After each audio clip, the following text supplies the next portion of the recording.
আমন্ত্রণ জানাচ্ছি আন্তর্জাতিক সংবাদে। শুরুতে সংবাদ শিরোনাম।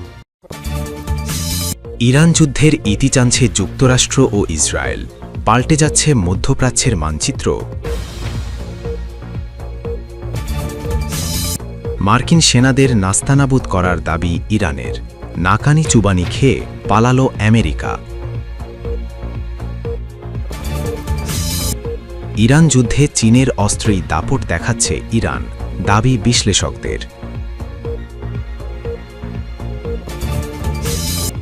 ইরানি তোপের মুখে মধ্যপ্রাচ্য ছাড়তেই হচ্ছে মার্কিন সেনাদের।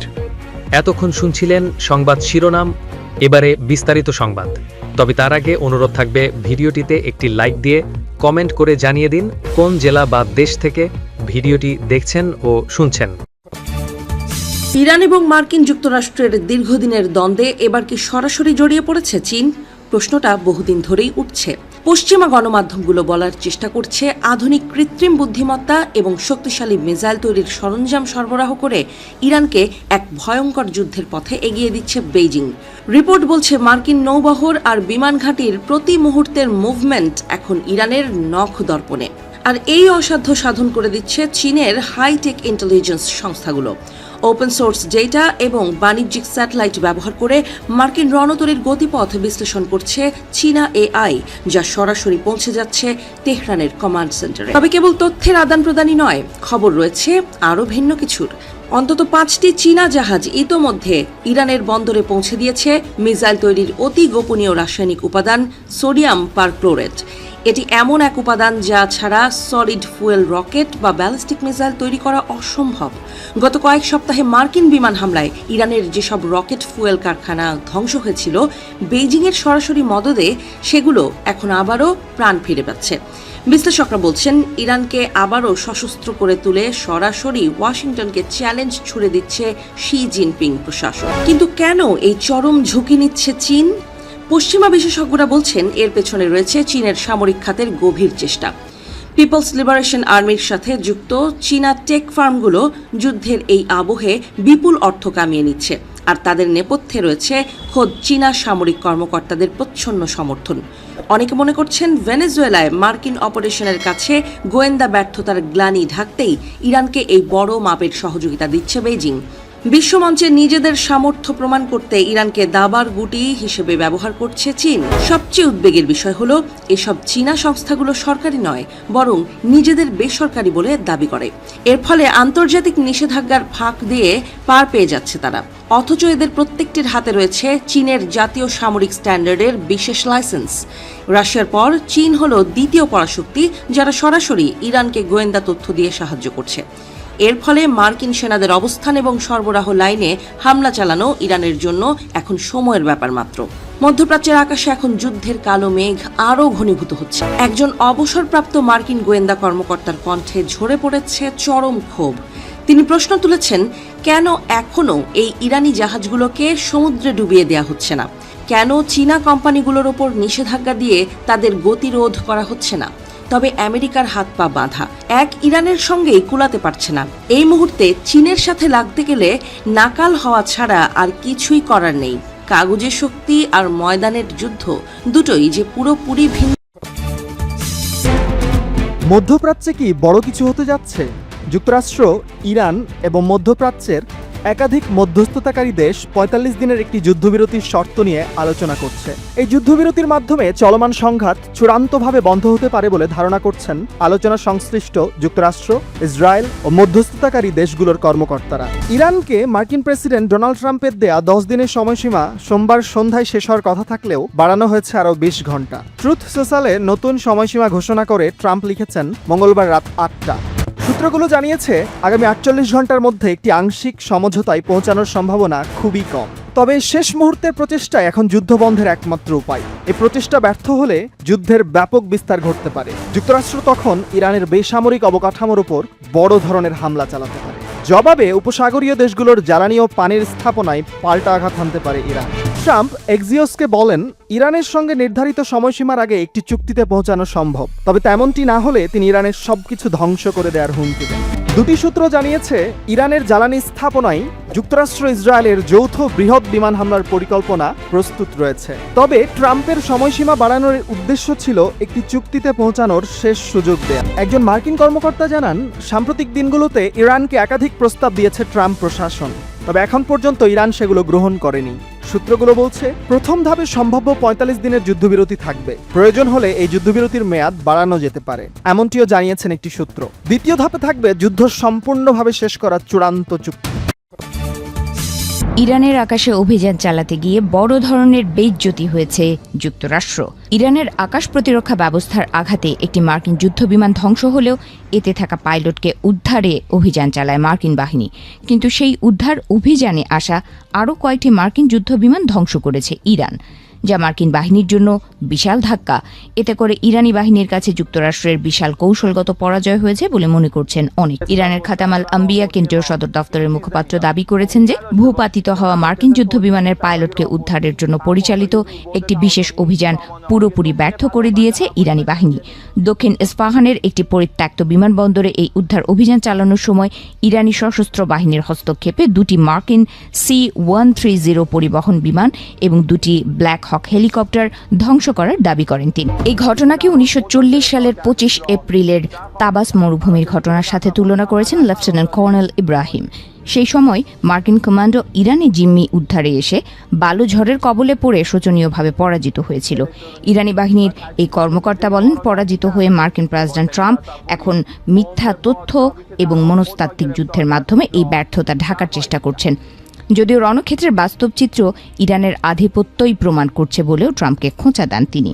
এর আগে সোশ্যাল মিডিয়ায় প্রেসিডেন্ট ডোনাল্ড ট্রাম্প দাবি করেন, ইরানে অভিযান চালিয়ে তার বাহিনী সফলভাবে সেই পাইলটকে উদ্ধার করেছে। তবে ট্রাম্পের এই দাবি প্রত্যাখ্যান করেছে ইরানের ইসলামিক বিপ্লবী গার্ড বাহিনী IRGC। শত্রুপক্ষের উড়ন্ত আকাশযানগুলো আকাশপথেই ধ্বংস করা হয়েছে বলে দাবি করেছে তারা। আর এর মাধ্যমে যুক্তরাষ্ট্র আবারও এক অপমানজনক পরাজয়ের শিকার হয়েছে বলেও মন্তব্য করেছে IRGC। এদিকে রিপোর্ট অনুযায়ী রবিবার ইস্পাহান প্রদেশের আকাশে অনুপ্রবেশকারী আরও দুটি মার্কিন ড্রোন ইরানের সমন্বিত আকাশ প্রতিরক্ষা ব্যবস্থার মাধ্যমে ধ্বংস করা হয়েছে। এর একটি হল MQ-9 ও আরেকটি হারমেস 900। অন্যদিকে বৈশ্বিক তেল বাণিজ্যের গুরুত্বপূর্ণ রুট হরমুজ প্রণালী খুলে দিতে ইরানকে নতুন সময়সীমা বেঁধে দিয়েছেন যুক্তরাষ্ট্রের প্রেসিডেন্ট ডোনাল্ড ট্রাম্প। তিনি জানিয়েছেন, মঙ্গলবার রাত ৮টা পর্যন্ত সময় দেয়া হচ্ছে। এর মধ্যে কোনো সমঝোতা না হলে ইরানের গুরুত্বপূর্ণ অবকাঠামোর বিরুদ্ধে ব্যবস্থা নেওয়া হবে বলে হুমকি দিয়েছেন তিনি। এর কয়েক ঘন্টা আগে সামাজিক যোগাযোগ মাধ্যমে দেয়া পোস্টে ইরানকে উদ্দেশ্য করে বলেন, মঙ্গলবার হবে পাওয়ার প্ল্যান্ট ডে এবং ব্রিজ ডে, অর্থাৎ ইরানের বিদ্যুৎ কেন্দ্র এবং সেতু লক্ষ্য করে হামলার ইঙ্গিত দেন তিনি। এর আগে ট্রাম্প হুমকি দিয়ে বলেছিলেন, নির্ধারিত সময়ের মধ্যে হরমুজ প্রণালী পুরোপুরি খুলে না দিলে ইরানের বিদ্যুৎ স্থাপনা ধ্বংস করে দেওয়া হবে। তিনি আরও বলেন, সময় দ্রুত ফুরিয়ে আসছে। এদিকে ট্রাম্পের এই হুমকির মধ্যেই পাল্টা হুমকি দিয়েছেন ইরানের ইসলামিক বিপ্লবী গার্ড IRGCর বৈদেশিক শাখা কুদস ফোর্সের কমান্ডার ইসমাইল কানি। তিনি হুঁশিয়ারি দিয়ে বলেন, শেষ পর্যন্ত সব মার্কিন সন্ত্রাসী বাহিনীর পরিণতি হবে এই অঞ্চল থেকে পালিয়ে যাওয়া। বিশ্লেষকদের মতে পাল্টাপাল্টি অবস্থানের কারণে ইরান ও যুক্তরাষ্ট্রের মধ্যে চলমান যুদ্ধ খুব সহজেই থামবে না বলে মনে হচ্ছে। যুদ্ধ দীর্ঘায়িত হলে এবং হরমুজ প্রণালী এভাবে বন্ধ থাকলে বৈশ্বিক তেলের বাজার আরও অস্থির হয়ে উঠবে বলে মনে করছেন তারা। উত্তাল পারস্য উপসাগরীয় নীল জলরাশির ওপর দিয়ে বয়ে যাচ্ছে যুদ্ধের তপ্ত হাওয়া। পারস্য উপসাগরের শান্ত ঢেউগুলো এখন অশুভ সংকেত দিচ্ছে। একদিকে ইরানের মারমুখী অবস্থান, অন্যদিকে দিগন্তে সারিবদ্ধ মার্কিন যুদ্ধজাহাজের দামামা। ইতিহাসের পুনরাবৃত্তি, পুরনো ক্ষত আবার দগদগে হয়ে উঠেছে। ৮০-র দশকের সেই ভয়াবহ ট্যাঙ্কার ওয়ারের স্মৃতি আজ ফিরে আসছে। ইতিহাস সাক্ষী, হরমুজ প্রণালী বন্ধের হুমকি ইরান আগেও দিয়েছিল, আজও দিচ্ছে। কিন্তু প্রশ্ন হলো, ৪ দশক আগের সেই ছক কি ২০২৬ সালেও সফল হবে, নাকি এটি কেবলই বিশ্ব অর্থনীতিকে জিম্মি করার এক পুরনো চাল? মধ্যপ্রাচ্যে মার্কিন সেনাবাহিনীর এই বিশাল বহর হঠাৎ করে গজিয়ে ওঠেনি। মূলত ইরানের কথিত ক্রমাগত হুমকি আর আঞ্চলিক আধিপত্য বিস্তারের চেষ্টাতেই পেন্টাগন এই মরুভূমিতে স্থায়ী ঠিকানা গড়েছে। ইরাক ইরান যুদ্ধ থেকে শুরু করে বর্তমান সময় পর্যন্ত প্রতিটি সংকট মার্কিনীদের জন্য এখানে আরও একটি নতুন ঘাঁটির পথ প্রশস্ত করেছে। এবার মরিয়া ইরান এক অন্য খেলায় মেতেছে। তাদের লক্ষ্য স্পষ্ট, উপসাগরীয় দেশগুলোকে এটা বোঝানো যে মার্কিন ঘাঁটিগুলো তাদের নিরাপত্তার ঢাল নয়, বরং এগুলো আসলে হামলার লক্ষ্যবস্তু। তেহরান চায় ভয়ার্ত প্রতিবেশী দেশগুলো যেন অতিষ্ঠ হয়ে একদিন ওয়াশিংটনকে বিদায় নিতে বলে। এর ফলে সৌদি আরব থেকে সংযুক্ত আরব আমিরাত সবখানেই এখন উৎকণ্ঠা। তবে ইরানের প্রত্যাশা অনুযায়ী তারা মার্কিন সঙ্গ ত্যাগ করতে পারেনি, বরং পর্দার আড়ালে চলছে নিবিড় সামরিক সমন্বয়। আরব শাসকরা ভালো করেই জানেন মার্কিন ছত্রছায়া সরে গেলে তেহরানের শিয়া বিপ্লব তাদের সিংহাসন ও স্থিতিশীলতার জন্য কতটা বড় হুমকি হয়ে দাঁড়াতে পারে। পশ্চিমা বিশ্লেষকদের মতে যদি কোনো কারণে মার্কিন বাহিনী এই অঞ্চল ত্যাগ করে, তবে ইরানের পারমাণবিক বোমা তৈরির পথে আর কোনো বাধা থাকবে না। এমন পরিস্থিতিতে আরব দেশগুলোও হাত গুটিয়ে বসে থাকবে না।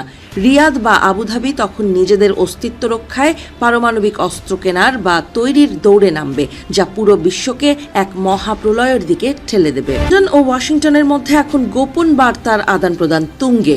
ব্রিটেনের ফেয়ারফোর্ড বিমান ঘাঁটি থেকে শুরু করে ভারত মহাসাগরের দিয়াগো গার্সিয়া সবখানেই মার্কিন বোমারু বিমানগুলো ডানা ঝাপটাচ্ছে। ব্রিটিশ প্রতিরক্ষা মন্ত্রণালয় সাফ জানিয়ে দিয়েছে, প্রয়োজনে ইরানের অভ্যন্তরে ক্ষেপণাস্ত্রের উৎসমুখ ধ্বংস করতে তারা আমেরিকাকে তাদের ঘাঁটি ব্যবহারের অনুমতি দেবে। এদিকে সম্প্রতি একটি মার্কিন F-15 যুদ্ধ বিমানের পাইলটকে উদ্ধার করতে গিয়ে দুটি C-130 বিমান হারানোর খবর পাওয়া গেছে। ইরান দাবি করছে তারা মার্কিন অপারেশন ভণ্ডুল করে দিয়েছে। এই পাল্টাপাল্টি দাবি আর মাঝ আকাশে যুদ্ধের মহড়া প্রমাণ করে যে পরিস্থিতি আর আলোচনার টেবিলে সীমাবদ্ধ নেই। হোয়াইট হাউসে ট্রাম্প থাকুন বা অন্য কেউ, পারস্য উপসাগর ছেড়ে যাওয়া আমেরিকার জন্য এখন আর কেবল সামরিক সিদ্ধান্ত নয়, এটি তাদের বৈশ্বিক মর্যাদার প্রশ্ন। এখান থেকে পিছু হটার অর্থ হল চীন ও রাশিয়ার কাছে এই অঞ্চলের চাবিকাঠি তুলে দেয়া, যা ওয়াশিংটন কোনোভাবেই সহ্য করবে না। যুক্তরাষ্ট্র যদি মধ্যপ্রাচ্যে দুর্বল হয়ে পড়ে, তবে সেই শূন্যস্থান পূরণে এক মুহূর্ত দেরি করবে না বেইজিং বা মস্কো। ইন্দো প্যাসিফিক অঞ্চল থেকে শুরু করে ইউরোপের মিত্রদের কাছেও তখন আমেরিকার বিশ্বাসযোগ্যতা ধূলিসাৎ হয়ে যাবে। তাই উপসাগরের এই লড়াই এখন বিশ্ব রাজনীতির শ্রেষ্ঠত্বের লড়াইয়ে পরিণত হয়েছে। ইরান কি পারবে জয়ী হতে? অতীতের ট্যাঙ্কার ওয়ারে ইরান খুব একটা সুবিধা করতে পারেনি। এবারও বিশ্বের সবচেয়ে অত্যাধুনিক সামরিক শক্তির সামনে দাঁড়িয়ে তেহরানের জয়লাভের সম্ভাবনা ক্ষীণ। তবুও ইরানি ড্রোন আর মিসাইল প্রযুক্তির উন্নতি পেন্টাগনের কপালে চিন্তার ভাঁজ ফেলেছে। 2003 সালের পর মধ্যপ্রাচ্যে মার্কিন সেনাদের এমন বিশাল সমাবেশ আগে দেখা যায়নি।